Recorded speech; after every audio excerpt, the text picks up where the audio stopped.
ఈరోజు పాడ్కాస్ట్లో మనతో పాటు ఉన్నారు మరికంటి భవానీ రెడ్డి గారు, తెలంగాణ కాంగ్రెస్ పార్టీ అధికార ప్రతినిధి. తెలంగాణ కాంగ్రెస్ పార్టీలో చాలామంది అధికార ప్రతినిధులు ఉండొచ్చు, కానీ తెలంగాణ సమాజంలో, తెలంగాణ రాజకీయాల్లో మరికంటి భవానీ రెడ్డి గడిచిన దశాబ్ద కాలానికి పైగా ఆమె గొంతు వింటున్నాం. ప్రధానంగా సిద్దిపేట లాంటి ప్రాంతాలలో అక్కడ బీఆర్ఎస్ పార్టీకి వ్యతిరేకంగా తెలంగాణ ప్రజల సమస్యల పక్షాన పోరాడుతూ అనేక మందికి అనేక రాష్ట్రాల్లో అనేక ప్రాంతాల్లో గుర్తింపు తెచ్చుకున్నారు. ప్రధానంగా రాష్ట్ర సమస్యలపైన పోరాటం చేస్తూ భవానీ రెడ్డి గారి పోరాటం ఫలించింది. తెలంగాణలో కాంగ్రెస్ పార్టీ అధికారంలోకి వచ్చింది.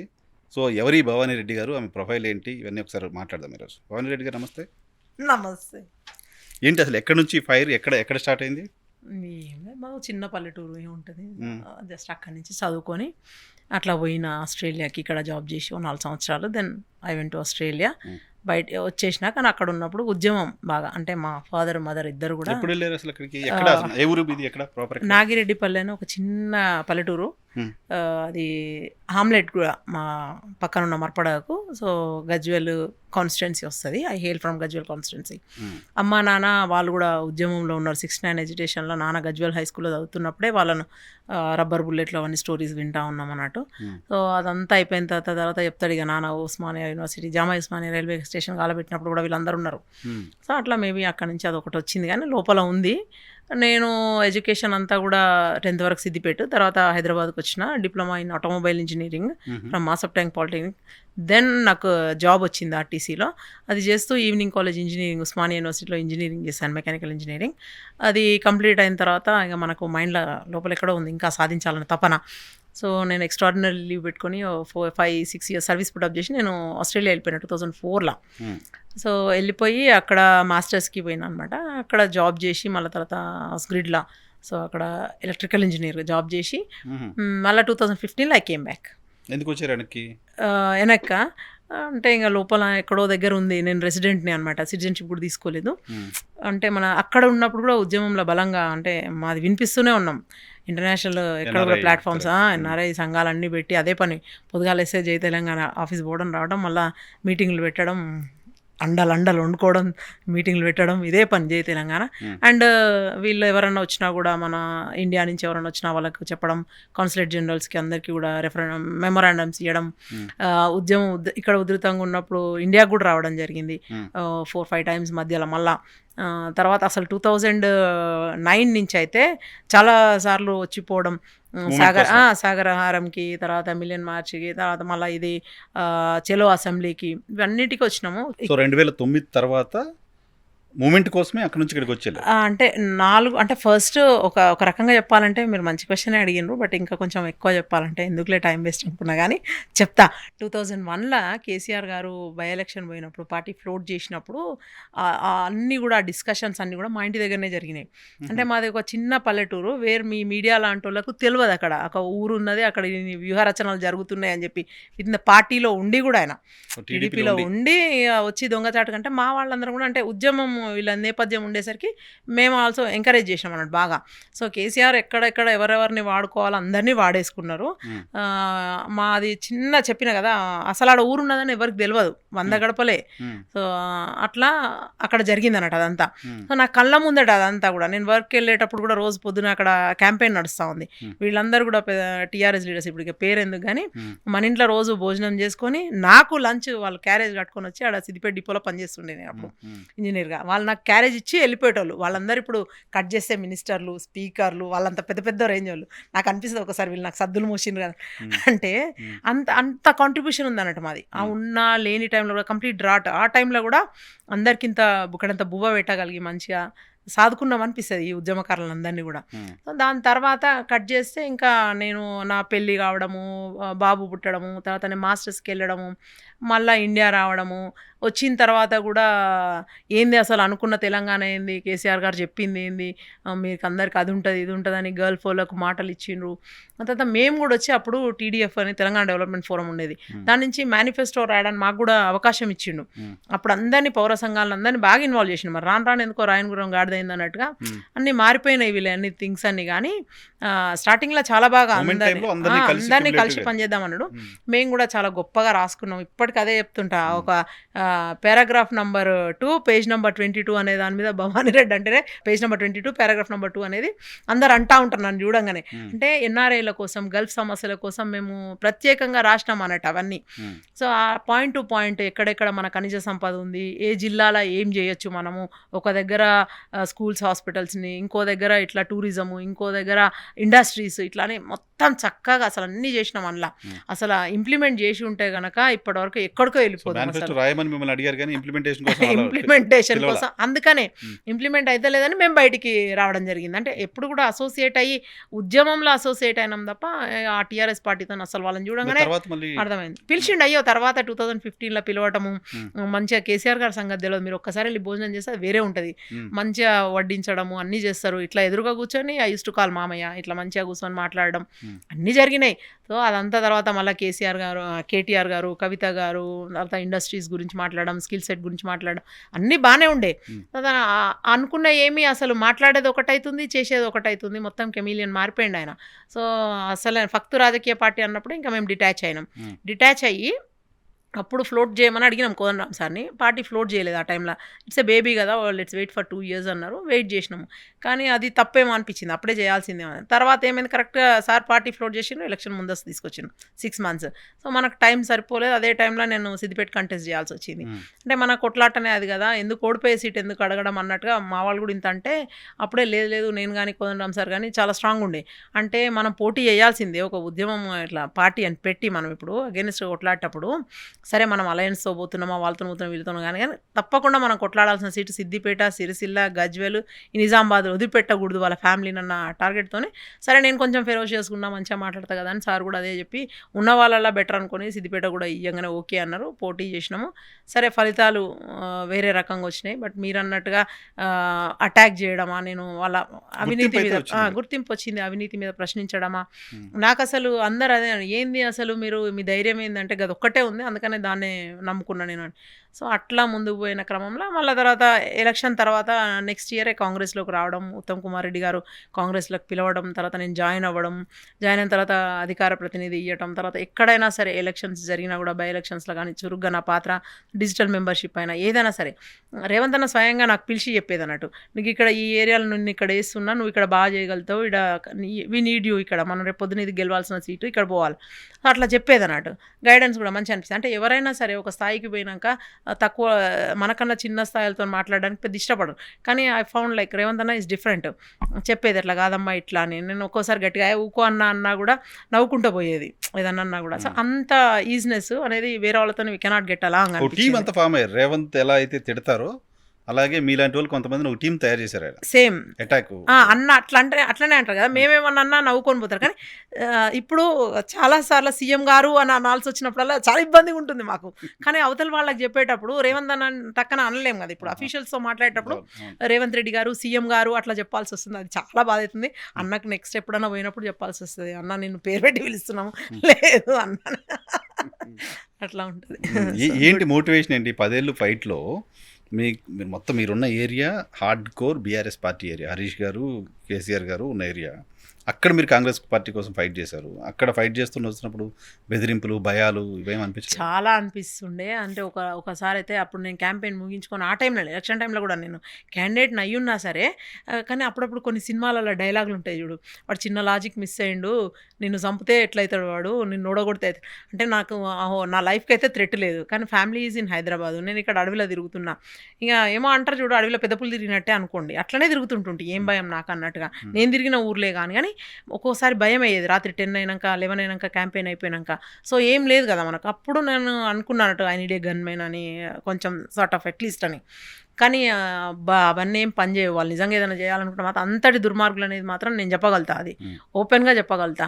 అంటే వాళ్ళు దేనికి వెనకాడరు. అంటే పదవి కోసం ఒక మనిషిని బ్లేమ్ చేయడానికి, రాజకీయంగా హత్య చేయడానికి, చంపేయడానికి కూడా వెనకాడరని అనిపిస్తుంది నాకు.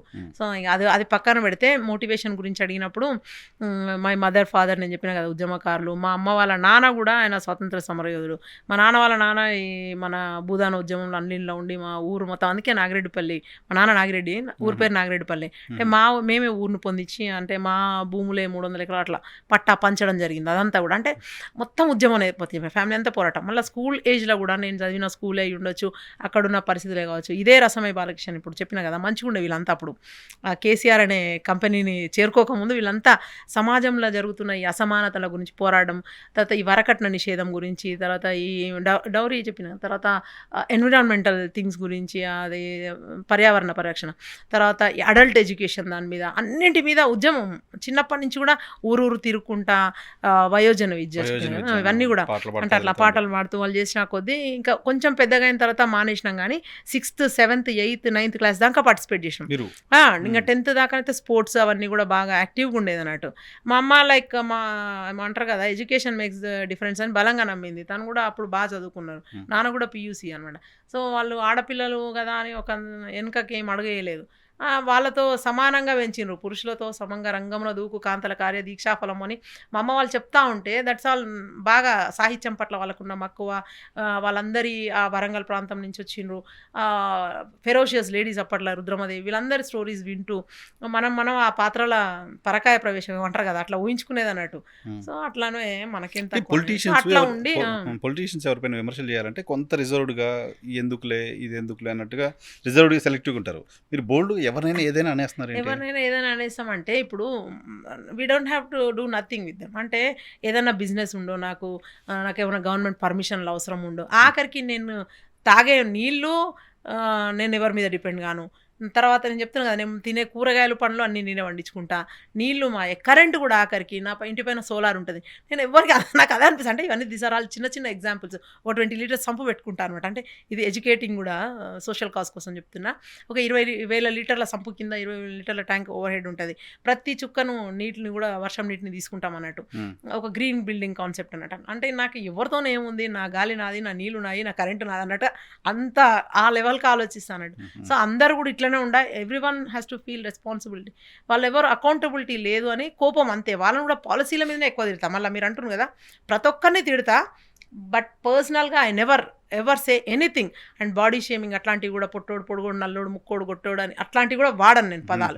మీ నాయకుడు మాట్లాడతారు, ఇట్స్ అప్ టు దెమ్. అంటే ఒక్కొక్కరితో ఒక్కొక్క వే ఉంటుంది. సో మనం చదువుకున్నాం కాబట్టి కొంచెం మంచిగా హుందాగా మాట్లాడదాం అనిపిస్తుంది. ఎన్ఆర్ఐ కంటే కూడా పల్లెటూరు నుంచి వచ్చినాము. We respect people's feelings a lot కదా. సో మంచిగా ఎప్పుడైనా సరే కోపం పర్సనల్గా ఎందుకు ఉంటుంది, కానీ ఇలా చేసి ఉంటే బాగుండేది, ఇంత వెనక్కిపోయినాం కదా అట్లా అనిపిస్తుంది. రేపు పొద్దున మా దాంట్లో కూడా ఎవరైనా చేసినా కూడా నేనైనా అస్సలు వెనకాడను. మీరు ఇది కూడా రాసుకోండి, ఇది కూడా చూపించుకోండి, ఎవరినైనా అనేస్తాను, నేను ఓపెన్గా అనేస్తాను. That's my. ఒకవేళ వాళ్ళు ఏమన్నా నా మీద ఏమైనా చర్యలు తీసుకుంటా అంటే హూ కేర్స్ అని అంటాను నేను, అంతే. ఎందుకంటే if I see something definitely I say something. That's me. అందుకనే మీరు అన్నట్టుగా ఆ పేరు వచ్చిందని. సో అట్లాంటి ఆ వాతావరణంలో పెరిగిన కాబట్టి సెల్ఫ్ మోటివేషన్ అనొచ్చు ఒక రకంగా. వాళ్ళందరినీ మనకన్నా ముందున్న వాళ్ళని మంచి మంచి పొలిటీషియన్స్ చూస్తూ పెరగడం, అంటే ఇట్లుంటాయి పాలిటిక్స్ అనేది బాగా ఊహించుకొని. ఉద్యమ టైంలో మంచిగా అనిపించింది, చెప్పిన కదా. తర్వాత మారిండ్రు అనేది నేను అందుకే ముందే చెప్పేసిన. సో అట్లా అందరిని చూసుకుంటూ పెరిగినాం కాబట్టి అరే పాలిటిక్స్ ఇంత బాగుంటుంది. అందులో ఉమెన్ ఇన్ పాలిటిక్స్ అనేది చాలా important. Need of the hour ఎవరు లేరు, అప్పుడు చూసినప్పటికీ ఇప్పటికీ కూడా ఎవరు లేరు అన్నట్టుగా బాగుంటుంది అనేది అనిపించింది. ఫస్టే అప్పుడే చెప్తే అందరూ ఎక్కిరిస్తారు, వీళ్ళు పాలిటిక్స్ అంటారు ఈమెకి ఏముందని అనుకుంటారని. ముందుగా నాలెడ్జ్ పెంచుకొని చదువుకొని నా కెరీర్ బిల్డ్ చేసుకొని తర్వాత పెళ్లి చేసుకొని పిల్లల్ని కానీ ఆస్ట్రేలియా పోయి మంచిగా ఇంత సంపాదించుకొని వెనకకు వచ్చి అప్పుడు పాలిటిక్స్ అంటే చెప్పేది వింటారు. ఏదైనా సరే లాస్ట్కి రూపాయి లేకపోతే ఏమంటారు కదా, ఏం లేదు, మాట కూడా విలువ ఉండదు, జేబులో డబ్బులు ఉంటేనే నోట్లోంచి వచ్చే మాట. ఎగ్జాక్ట్లీ. సో అందుకనే ఏమంటారు కదా, పెరుమాళ్ళకైనా పెట్టి చుట్టామని. ఏడన్నా పోయిన కాడ ఇంత పెట్టి ఇంత భోజనం పెట్టి ఛాయ్ తాపితేనే రా అక్క అని మర్యాద ఇస్తారు అంటారు కదా. సో మొహం చూసి బొట్టు పెట్టే టైప్ అది మన దగ్గర అట్లనే ఉంది. అది కూడా తప్పు పట్టాను నేను. ఇట్స్ ఓకే, ఇంకా మన కల్చర్కి అంతే ఉంటుంది. We cannot expect more than this అనిపిస్తుంది. సో అది కట్ చేస్తే ఇంకా ఏముంది, for what you are fighting.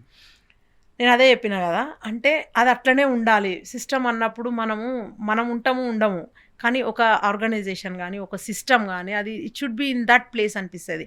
మనం దాన్ని ఎప్పుడు గూడా దాన్ని కొలాప్స్ జేయొద్దు మన స్వార్థం కోసం అని. కానీ ఇక్కడ చూసినప్పుడు ఏమనిపిస్తదంటే వ్యక్తిగత స్వార్థాలు ఇవన్నీ పెరిగిపోయి మీరు, నేను పక్కనోళ్ళ గురించి ఆలోచించే పరిస్థితిలో లేకుండా పోయినామన్నట్టు. అరే! నిజంగానే గదా! మాది చాలా బ్యాక్వర్డ్ ప్రాంతం. అక్కడి నుంచొచ్చి ఏదైనా చేయాలి అనుకున్నప్పుడు politics is the correct thing కదా. ఎక్కువ మందికి వైడర్ స్కోప్లో మనం చేయగలుగుతాం. ఇప్పుడు భవానీ రెడ్డిగా నేను చేసిన దానికంటే కూడా కాంగ్రెస్ పార్టీ లీడర్గానో లేకపోతే మీరు అన్నట్టుగా ఇంకేదన్నా అయితే ఇంకెక్కువ చేయగలుగుతాం అని అట్లా. సో అటువంటిప్పుడు కంటెస్ట్ చేయాలనుకున్నారు, చట్టసభలోకి వెళ్ళాలనుకున్నారు, కంటెస్ట్ చేశారు, సరే ఓటమిలో ఎవరికైనా ఓడిపోయారు, మళ్ళీ ఎందుకు కంటెస్ట్ చేయలేదు మరి? మొన్న అదే సిద్దిపేటలో గుడ్ క్వశ్చన్ సోషల్ ఇంజనీరింగ్లో బీసీకి ఇచ్చిన టికెట్. సో నేను కూడా అప్పుడు కూడా నేను అదే ఓకే ఇట్స్ ఓకే నేను పార్టీకి పనిచేస్తాను అని చెప్పిన. పార్టీకి పని చేసినాము. ఇట్ హ్యాపెన్స్ కదా, అప్పుడు ప్రతిసారి మనకే రావాలని కదా. మళ్ళీ నెక్స్ట్ ఇయర్ నాకే వస్తుండొచ్చు. ఎందుకంటే ఇప్పుడు మా పార్లమెంట్లో 2-3 విమెన్కి ఇవ్వాలి రిజర్వ్ డీలిమిటేషన్. సో అట్లా అయినప్పుడు ఆఫ్టర్ ద సెన్సస్ ఖచ్చితంగా సిద్దిపేట గజ్వేల్ 2 ఇప్పుడు ఎక్కువ ఉన్నాయి, విమెన్ ఓటర్స్ ఎక్కువ ఉన్నారు. ఆ 2 కూడా విమెన్ అవుతున్నాయి. మహిళా రిజర్వేషన్ అయితే మహిళా రిజర్వ్ అవుతుంది సీటు. సో ఒకటి అవుతుంది ఖచ్చితంగా. అప్పుడు మనకు ఎట్లా ఎప్పుడు రావాలంటే అంటారు కదా, ఓపిక ఉంటేనట వనగండ్లపురం వచ్చి ఒళ్ళో పడుతుందట పెద్ద సమయం. A big thing is coming in my way అనుకుంటాను నేను. అందుకనే నాకు అప్పుడు అక్కడ బ్రేక్ దొరికింది. లేకపోతే ఇప్పుడు వచ్చే పార్లమెంట్ కావచ్చు, ఏదైనా కావచ్చు, యా నేను అప్లై చేసినా, నేను కూడా కాంపిటెంట్ అని చెప్పినా అది కూడా చెప్పలేము. అంటే నేను అదే చెప్తున్నా, అంటే నేను ఎప్పుడు కూడా ఇదేదో వస్తుంది ఇదే జరుగుతుంది అని కాదు. నేను పేవ్ నాది నేను వేసుకుంటూ పోయినా అనమాట కెరీర్. అటు ఇటు డిస్ట్రాక్ట్ కాకుండా నేను ఐఎమ్ వెరీ ఫోకస్డ్. ఏదో ఒక రోజు అయితే నా గోల్ రీచ్ అవుతాను నేను. సో ఇప్పుడు మెదక్ పార్లమెంట్కి ఒకవేళ కేసీఆర్ పోటీ చేస్తే మీరు రెడీగా ఉన్నారు? అబ్బే ఎప్పుడో చెప్పిన, కేసీఆర్ కానీ, హరీష్ రావు కానీ, కేటీఆర్ కానీ, వాళ్ళ ఫ్యామిలీ నుంచి ఎవరు వచ్చినా సరే, ఇంకెవరన్నా పట్టుకొచ్చినా సరే, ఆ బీజేపీతో కలిసి వచ్చినా సరే, విడిగి వచ్చినా సరే, మొన్న లోకల్ కదా వాళ్ళందరూ. సో చట్టసభకి వెళ్ళాలనుకున్నప్పుడు మీ ఊరు నుంచి మీ కాన్స్టిట్యున్సీ నుంచే వెళ్ళాలనుకున్నారు? అట్లానే ఏం కాదు, కానీ మనకు అక్కడ అంతా మన ప్రాంతం గురించి అదంతా అవగాహన ఉంటుంది. దాని ఏమంటారు జియోగ్రఫికల్గా కానీ ఏమంటారు నైసర్గిక స్వరూపం అదంతా తెలిసి ఉంటుంది. అంటే ఎక్కడెక్కడ ఏం చేయాలి, ఏ ప్రాబ్లం చేయాలి. ఫర్ ఎగ్జాంపుల్ నేను చిన్నగా ఉన్నప్పుడు రోడ్లు లేకుండే, ఆ కనెక్టివిటీ లేకుండే. ముత్యం రెడ్డి గారు అనేటైనా మాకు ఒక వరం ఆయన ఆ ప్రాంతానికి. సో పల్లెల నుంచి మేము పట్టణానికి కనెక్ట్ అయితే ఎప్పుడైతే అయినామో ఇంకా అది అంతే. ఎందుకంటే ఒక 20 రూపాయల టికెట్ ఉంటే హైదరాబాద్ దాకా రావచ్చు ఆ ఊరు నుంచి బస్ వేసేసరికి. ఆ రోడ్స్, ఆ కనెక్టివిటీ వండర్ఫుల్. అదిగా ఈవెన్ సిద్దిపేట కాన్స్టిట్యున్సీ కూడా అంతకుముందు నుంచి ఈవెన్ కాంగ్రెస్ గవర్నమెంట్ లో కూడా సో నేను ప్రతి దగ్గర అవకాశం ఉన్న ప్రతి దగ్గర చెప్తా. అంటే బికాస్ అంటే అట్లాంటి చిన్న చిన్న ఈ పాయింట్స్ ఒక ఎట్లా ఎదిగినరు అంటే అప్పుడు ఒక బస్ అనేది లేకపోతే అబ్బా హైదరాబాద్ పోయి చిన్న పల్లెటూరు నుంచి ఆ 2 జడలు వేసుకొని ఆడ పోయి మేము ఆగమవుతాము హైదరాబాద్ అని. అంటే ఆ కనెక్టివిటీ ఉండేసరికి రాకపోకలన్నీ పెరిగి పొద్దున పోతే సాయంత్రం వచ్చేస్తాం అనే కాన్సెప్ట్ వచ్చేసి అట్లా హైదరాబాద్ మూవ్ అవ్వడం జరిగింది. హైదరాబాద్ నుంచి అబ్బాయి హైదరాబాద్ వచ్చినాక ఏముంది, సిడ్నీ ఇస్ జస్ట్ 8 hours అవే అనుకుంటున్నాం అంతే అట్లా అన్నట్టు. సో ఒక రకంగా హైదరాబాద్ రావడం అనేది గొప్ప. అప్పుడు మాకు అది విహార యాత్రలకే పోయే ప్రదేశం హైదరాబాద్ అనుకునేది. సో అట్లా ఏదో ఒక చేంజ్ అక్కడైతే అట్లా అంటే ఏమైనా చేయగలుగుతాము అని. మీరు అన్నట్టుగా అత్తగారి నుంచి చేయాల్సి వచ్చినా ఓకే వనపర్తి కాన్స్టిట్యున్సీ వస్తుంది, నాగర్ కర్నూలు ఎట్లా అది రిజర్వ్డ్. సో పార్లమెంట్ అది వస్తుంది మాకు. ఇక్కడ నాకున్న అవకాశాలు అయితే మీరు అన్నట్టుగా ఇక్కడి నుంచి అయినా చేయొచ్చు. సో జిల్లాలు మారినాం అనమాట. మా అమ్మ వాళ్ళ అమ్మమ్మ వాళ్ళ ఊరు నల్గొండ, అక్కడి నుంచి మా అమ్మమ్మ వరంగల్ డిస్ట్రిక్ట్ వెళ్ళింది, అక్కడి నుంచి మా అమ్మ సిద్దిపేట మెదక్ డిస్ట్రిక్ట్ వచ్చింది, మా అక్క మళ్ళీ నల్గొండ వెళ్ళి నన్ను మహబూబ్ నగర్ పంపిన. అంటే తెలంగాణలో ఉన్న 33 జిల్లాల్లో వీసా ఉంది, visa, passport and everything. So Revanth Reddy గారితో ఏంటి అనుబంధం? ఎక్కడ ఎలా ఫస్ట్ కలిసారు, ఎలా? సో అన్న టీడీపీలో ఉన్నప్పటి నుంచి కూడా బాగా తెలుసు. నేను జనసమితిలో ఉన్నప్పుడు కూడా కలిసి వేదికల మీద, తర్వాత రౌండ్ టేబుల్స్లలో అక్కడ ఇక్కడ బాగా కూర్చునేది. తర్వాత నేను ఒక రకంగా పిక్ చేసుకున్న లేడీ అనే అనుకోవచ్చు. అన్న దగ్గర నుంచి ఫస్ట్ నుంచి వెనకాలనే ఉన్నాము. ఎస్, మన పర్సన్ సెంట్రిక్ పాలిటిక్స్ అయినప్పుడే మనం మళ్ళా కాంగ్రెస్ని వెనకకి తీసుకురాగలుగుతాము అన్నప్పుడు అవుట్ రైట్గా మేము సపోర్ట్ చేసినాము. సో పార్టీ లైన్లోనే ఉన్నాము. ఎక్కడ కూడా వ్యతిరేకంగా లీడర్స్కి కానీ రేవంత్ అన్నకు కానీ ఎక్కడ మాట్లాడడం కానీ లేదు. తర్వాత పిక్ చేసుకుంటుంటుంటే ఏదైనా చెప్తే అన్న 2 చెప్తే నేను 4 యాడ్ చేసుకుంటుంటుంటే అది. తర్వాత హీ హిమ్సెల్ఫ్ అనమాట పార్టీ పొజిషన్స్ రాసినప్పుడు కూడా తను పర్సనల్గా భవానీ రెడ్డి స్పోక్స్ పర్సన్ అని రాయడం. అడిగినప్పుడు ఏందన్నా ఆర్గనైజేషన్లో ఇట్లాంటి పొజిషన్ రాస్తావాను అది అంటే ఒకటి చెప్పినాడు స్టోరీ చూసినావా, నేను ఒకటి చెప్తా విను.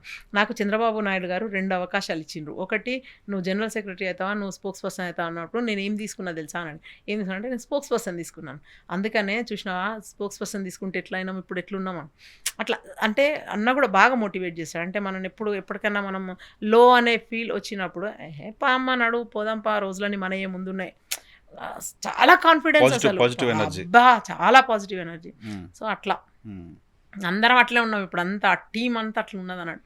సో ఎన్నికలు అయిపోయిన తర్వాత రిజల్ట్కి మధ్యలో 2-3 రోజులు గ్యాప్ ఉంది. కలిసారు ఎప్పుడన్నా రేవంత్? యా ఎమ్మటే అసలు ఆ రోజు మీరు నమ్మరు, నేను I was in RTV.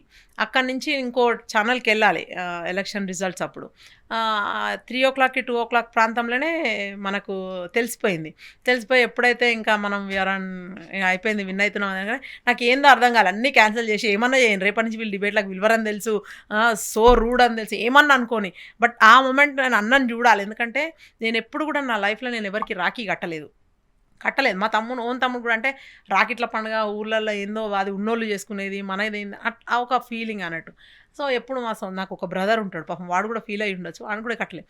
First Seethakka Revanth అన్నకు రాఖీ కడదామని చెప్పి లాస్ట్ ఇయర్ కాకుండా అటుపోయిన సంవత్సరం పోదాం దాకా అని అంటే ఇద్దరం కలిసి వెళ్ళినాం అనమాట. సో అక్క ఏంటంటే కొంచెం బొట్టు పెట్టడం అటు ఇబ్బందిగా సీతక్క కాబట్టి నేను తోడెళ్ళిన. అప్పుడు నేను రాఖీ కడుతూ అన్నకు ఒకటి చెప్పిన అన్నట్టు, అన్న ముఖ్యమంత్రి అయినాక మళ్ళీ వచ్చి కడతా, అప్పటిదాకా నేను కట్టాను, నువ్వు ముఖ్యమంత్రి అయినాకనే కడతా. అంటే నాకు కూడా ఇంత తొందరగా వస్తుంది, ఈ 2వ ఏడనే మళ్ళీ రావాల్సి వస్తుంది, మధ్యలో ఒకటే ఇయర్ పోతా అనుకోలేదు. అన్న నవ్వి ఇట్లా నెత్తి మీద కొట్టిండు, ఆ ఫొటోస్ కూడా ఉంటాయి అట్లనే.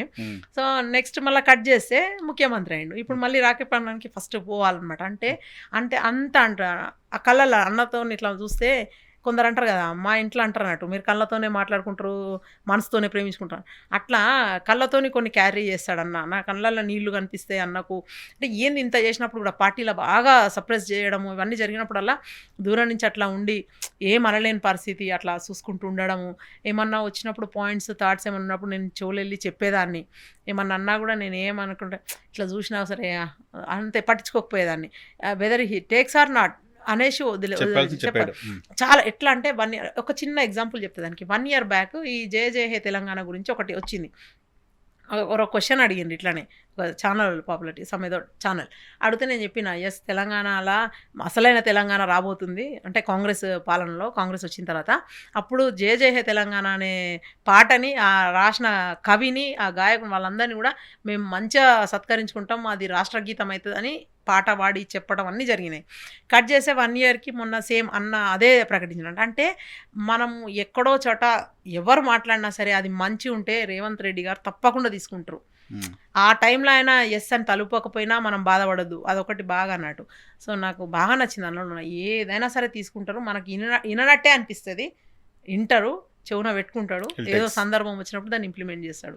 సో రిజల్ట్ వస్తున్నప్పుడు వెళ్ళి కలిస్తే ఏమన్నారు? సో నేను డైరెక్ట్ గాంధీ భవన్ వెళ్ళిపోయినప్పుడు ఇంకా అప్పటికి ఎవరు రాలేదు. ఈ పటాకులు కొన్ని తీసుకొని కార్యకర్తలు అప్పుడప్పుడే రీచ్ అవుతున్నారు. సో అన్న తన రూమ్లోకి వెళ్ళిండ్రు, అప్పుడే వెళ్ళినాము, బయటికి వస్తూ ఉన్నా. ఇంకా అసలు ఏం లేదు, అప్పుడు కూడా అంతే, కళ్ళల్లో అన్న కళ్ళల్లో నీళ్ళు నా కళ్ళల్లో అంతే, ఏం లేదు. ఇట్లా ఎదురుగా చూసుకున్నాము, ఇట్లా చేయించుకుంటా వెళ్ళిపోయినారు అన్న, కంగ్రాచులేషన్స్ అనేది చేయించుకుంటా అన్న బయటికి వెళ్ళిన తర్వాత మళ్ళీ నెక్స్ట్ 2 days తర్వాత యూఎస్ నుంచి ఒక అన్న వచ్చినుండే, పోదాం అన్న దగ్గరికి మీరు రండి అంటే నేను ఇంటి దగ్గర నుంచి వెళ్ళడం జరిగింది. అంటే నాకు అన్న ముఖ్యమంత్రి, అప్పటికే ముఖ్యమంత్రి అవన్నీ వస్తూనే ఉన్నాయి. ఇక నేను అన్న ముఖ్యమంత్రి అయ్యింది ఇట్లా ఫోటోలు దిగాలని ఆలోచించలేను, క్యాజువల్గా అట్లా వెళ్ళిపోయాను అనమాట. నిలబడి అక్కడ అందరూ ఇంకా సీతక్క వీళ్ళు కూడా వచ్చినుండే, అక్కడ అన్న వాళ్ళతో మాట్లాడుతున్నాయి. అక్కడ ఉంటే ఫోటోకి పిలుస్తున్నాడు రేవంత్ అన్న, అంటే అందరేమో పడిపడి ఫోటో దిగుతున్నాడు, నేను క్యాజువల్గా మనన్నేగా అన్నట్టుగా నేను అట్లా ఉండిపోయినా. అంటే నేను అంతా అట్లా ఆలోచించలేదు ఎక్కువ. అంటే నన్ను నేను ప్రమోట్ చేసుకోవాలనుకుంటే ఇంకా చాలా ప్రమోట్ అవుతుంటుంది, మోటివేట్ చేసుకున్నా కానీ ప్రమోట్ చేసుకోలేకపోయినా. అందుకే దట్స్ వై ఐఎమ్ హియర్ ఏమో అనిపిస్తుంది, ఇంకా ముందుకు వెళ్తుంటేనేమో అని ఒకసారి. మీరు ఎక్కడ రీచ్ అవ్వాలో అక్కడ రీచ్ అయ్యారు. థ్యాంక్ యూ, మీరు అనుకుంటే ఇట్స్ ఓకే. మీరు చెప్తే నాకు ఇప్పుడు కాన్ఫిడెన్స్ కూడా పెరుగుతోంది నాకు కూడా. సో అట్లా చాలా చాలా ఉంటాయి అన్నట్టు. ఏంటి ఇప్పుడు దేనికోసం మీరు ఎన్ఆర్ఐస్గా ఉండి తెలంగాణ ఎలా ఉండాలి అనేది ఒక మేనిఫెస్టో లాంటి తయారు చేసి ఓ బ్లూ ప్రింటో ఏదో మ్మ్. తెలంగాణ ప్రభుత్వానికి ఇచ్చారు, ఇంప్లిమెంట్ చేయలేదు.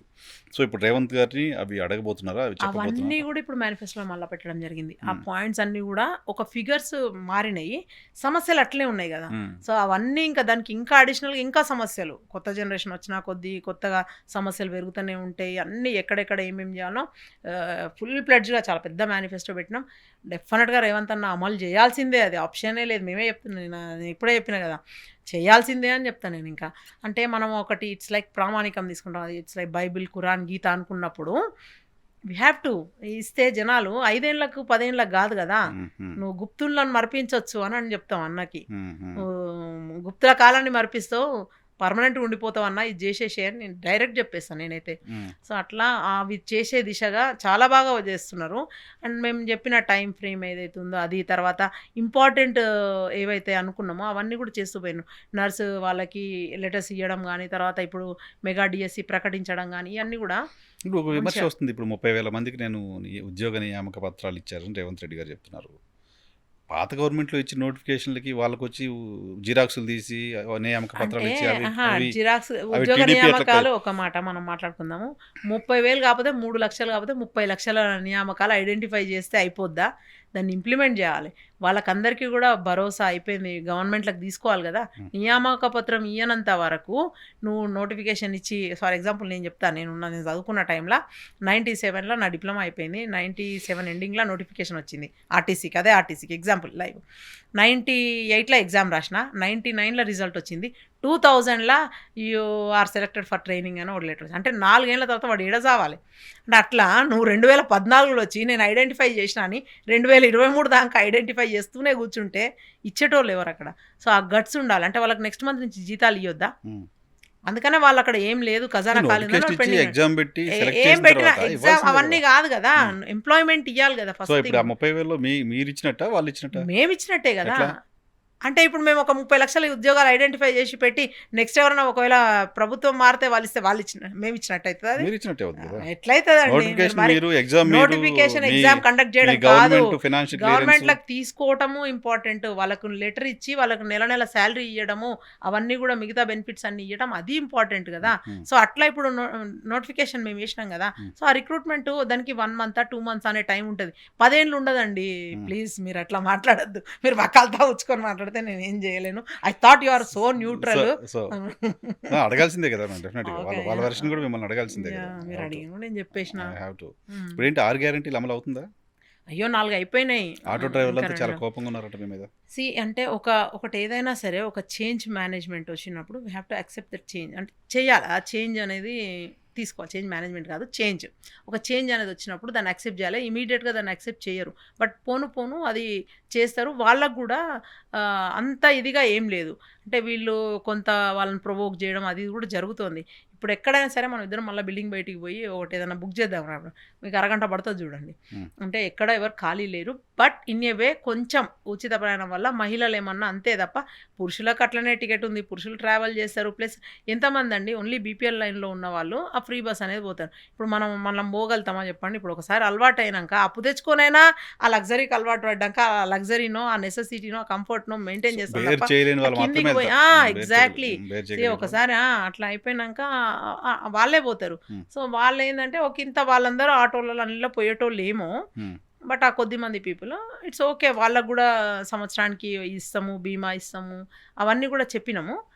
రాను వాళ్ళని కూడా అసలు పాపం వాళ్ళు బయటోళ్ళు కాదు కదా, మనోళ్ళే కదా. అప్పుడు ఆర్టీసీ గతంలో నష్టంలో ఉండి ఆర్టీసీ ఎంప్లాయీస్ అందరు స్ట్రైక్ చేసినప్పుడు, యూనియన్స్ అందరూ టూల్ డౌన్ చేసి ఫైట్ చేసినప్పుడు, 2-3 ఏళ్ళు నిరవధిక సమ్మె జరిగినప్పుడు మరి ఆర్టీసీ కార్మికులు వీళ్ళందరూ 50,000 మంది మరి గుర్తుకు రాలేదా? ఇప్పుడు ఆర్టీసీ కార్మికులు ఒకలాగా, ఆటోలు కార్మికులు ఒకలాగా, అంటే మేము అందరిని ఒకటేలాగా చూస్తున్నాము. డెఫినెట్లీ వాళ్ళకి చేయాల్సింది కూడా వాళ్ళకి చేస్తాం. సో కంక్లూడ్ చేద్దాము. ఏంటి భవానీ రెడ్డి గారి పొజిషన్ ఏంటి గవర్నమెంట్లో? భవానీ రెడ్డి అండ్ నేను mother of 2, my kids are in school, మంచిగా చదువుకుంటున్నారు. మా ఆయన ఐటీ కంపెనీ CEO. నేను ప్రభుత్వంలో ఏంటి అని అడిగా. ప్రభుత్వంలో ఏంటి అన్న? ఓకే, ప్రభుత్వంలో సూన్ మంచి పొజిషన్ అయితే వస్తుందని అనుకుంటా ఉన్నాము. అధికార పార్టీ ముందో వెనుకో కొట్లాడిన మీకు తెలుసు, అందరికీ తెలుసు. సో మంచి పొజిషన్ వస్తుంది అనుకుంటున్నాం. అంటే మంచి అంటే ఐ మీన్ మళ్ళీ దానికి కూడా డెఫినేషన్ ఉంది, మళ్ళీ మీరు వేరేలాగా చెడు అనుకోదు, అది కూడా ఏముంటుంది? చెప్తా. అంటే మనం ఏదన్నా ప్రజలకు చేంజ్ చేసి చూపించడం, వాళ్ళ ఆర్థిక స్తోమతని ఏమన్నా ఇంప్రూవైజ్ చేయడానికి, లేకపోతే గవర్నమెంట్ ఖజానాకు ఏమన్నా హెల్ప్ అవ్వడానికి మనం కొత్త ఏమన్నా తీసుకొచ్చి అట్లా, అది మంచి. మంచి అంటే మళ్ళీ వేరేలాగా అనుకునేరు. సో అందరు అట్లనే ఉన్నారు కదా ఇప్పుడు. సో మీరు ఏదో చేయడానికి ఛాలెంజింగ్ గా ఉండే జాబ్ ఉండేదే కావాలి, అందుకనే నేను ఎన్నుకునేది అడగడం చెప్పారా కూడా. మరి మీరేమన్నా? అయ్యో చెప్పిన మర్చిపోయినా అది కూడా. ఉమ్. ఆర్టీసీలో నేను సంస్థలు 6 ఏళ్ళు పనిచేసిన అన్న. నాకు ఆర్టీసీ ఇస్తే ఇట్స్ లైక్ అప్పుడు చేయాలనుకున్నాను. ఆంజనేయ రెడ్డి గారు అని ఒక IPS officer. ఉండే ఎండి గారు. సో అట్లా మెట్రో ఎక్స్ప్రెస్ మెట్రోనైనా తీసుకొచ్చి ఇవాళ చాలా వరం అవి. అవును. సో ట్విన్ సిటీస్కి అట్లాంటి ఏమన్నా తర్వాత స్టేజ్ క్యారియర్స్ అవన్నీ అనుకున్నారు. అప్పుడు ఆగిపోయిన నేను వాళ్ళతో కలిసి పనిచేసిన. నేను ఏకే ఖాన్ గారితో, అప్పారావు గారితో, లైక్ నేను బెస్ట్ సూపర్వైజర్ అవార్డు, అప్పారావు గారు చాలా కాలం ఉన్నారు కదా. బెస్ట్ సూపర్వైజర్ అవార్డు 2 years కాన్సిక్యూటివ్గా సిద్దిపేటకు బెస్ట్ కేఎంపీఎల్ అవార్డు నేను పనిచేసినప్పుడు. ఈవెన్ నేను వర్క్షాప్లో ఉప్పల్లో పనిచేసినప్పుడు కూడా బెస్ట్ స్పేర్ పార్ట్స్కి అన్నిటికీ నేను బెస్ట్ అన్నిట్లలో. సో అట్లా అంటే సో ఇక్కడ కూడా బెస్ట్ పొజిషన్ కోరుకుంటారు. అంటే ఏది ఉన్నా కూడా దాన్ని బెస్ట్ చేసుకుంటా. సి ఒక దగ్గర రతన్ టాటా ఎవరు అంటారు చూడండి, I don't believe in taking the good decision but I take the decision and make it good, make it correct అని నేను చెప్తాను అట్లా. సో అది in a way so RTC మీద అనుకున్నా, కన్నుబడిందని కాదు కానీ అనుకున్నా. మీ ఏరియా ఆఫ్ ఇంట్రెస్ట్ అంటే నేను పని చేసిన నా మాతృ సంస్థ, అంటే సంస్థ కట్టి అదొక బిగ్గెస్ట్ అచీవ్మెంట్ అనుకుంటా. అంటే ఒక సంస్థలో నార్మల్గా ఒక ఎంప్లాయీ లాగా చేసి ఆ సంస్థకు చైర్మన్ అయితే చాలా బాగుంటుంది. సరే నాకు 2 సార్లు అన్యాయం చేసిండు కదా, ఇప్పుడన్నా న్యాయం జరుగుతుందేమో అట్లా అని అడిగాను. అంటే ఇప్పుడు ఒక టికెట్ రాకపోవడం ఒకటి, తర్వాత ఆర్గనైజేషన్లో కూడా నేను పెద్ద పొజిషన్లో ఉండాలి యాక్చువల్గా. ఆ క్యాస్ట్ ఈక్వేషన్లోనే too many Reddys, suppose vice ప్రెసిడెంటా, వర్కింగ్ ప్రెసిడెంటా, ఇంకోటా ఉంటాయి కదా. అందరికన్నా చిన్న పొజిషన్లో నన్ను ఇచ్చినా కూడా నేను ఏం అనకుండా తీసుకోవడము, మిగతా లేడీస్ కంటే కూడా నేను పర్ఫామ్ చేయగలిగి ఉండి, హై ఇన్ ఎడ్యుకేషన్ అయి ఉండి, అంతా ఉండి కూడా ఒక బలమైన సామాజిక వర్గం నుంచి ఉండి కూడా అదే నాకు మైనస్ అయ్యి నేను కిందికి వెనకపోతానేమో అట్లా అనిపించే టైంలో కూడా ఇన్నిసార్లు అన్యాయం జరుగుతుంది కదా, ఈసారి అట్లా వస్తే మంచిగా న్యాయం జరుగుతుందని అనుకున్నా. బట్ అక్కడ కూడా వాళ్ళు ఉండేది ఉంటూనే ఉంటారు, అది ఎమ్మెల్యేలకు ఇచ్చే పొజిషన్ కదా అన్నట్టుగా అవన్నీ నడుస్తూ ఉన్నాయి. సో సూన్ మంచిది ఏదైతే వస్తుంది మళ్ళా అన్నట్టు.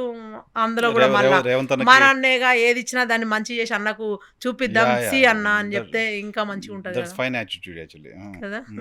సో సపోర్ట్గా ఉండాలి, మనము స్ట్రెంగ్త్ అవ్వాలి అనుకుంటా. సో వీక్నెస్ అవ్వడము, ఆబ్లిగేషన్ అవ్వడము నాకు ఇష్టం ఉండదు. So I become. Meanwhile Medak MP ticket వస్తే ఏ గొడవ లేదు, అది కూడా చెప్పిన కదా, ఏ గొడవ ఉండదు. ఇంకా నన్ను ఎంపవర్ చేసినట్టు అవుతుంది ఢిల్లీకి. అదే అసలు ఇక్కడ పంపించలేను, మళ్ళీ ఢిల్లీకి నా కోసం అన్న అనుకున్నాడేమో అట్లా కూడా. అరే ఈ అమ్మాయి బాగా చదువుకుంది, అన్ని భాషలు వస్తాయి కదా, మరి ఢిల్లీలో కూడా మనల్ని రిప్రజెంట్ చేసేటోళ్ళు ఉండాలి, ఆ నుంచి ఫండ్స్ తెచ్చేటోళ్ళు ఉండాలి కదా, ఇక్కడ తిప్పాలంటే మనం ఏ వేషం వేయాలన్నా కొప్పు ఉండాలి కదా, ముడవాలంటే దాన్ని. సో అడిగిపోతే ఈ అమ్మ పోతే అడిగిపోయి ఏమైనా తీసుకొస్తాను ఇట్లా అనుకుంటుండొచ్చు, చెప్పలేము. ఏదైనా సరే నేను చెప్పిన కదా, యాజ్ ఐ సెడ్, ఓపిక ఉంటే మనకంటూ మంచిది వస్తుందని అనుకుంటా. Hope for the good, all the very best Bhavani Reddy garu. Thank you very much. Thank you. ఇది భవానీ రెడ్డి గారితో స్పెషల్ పాడ్కాస్ట్. మరో షోలో మళ్ళీ కలుద్దాం.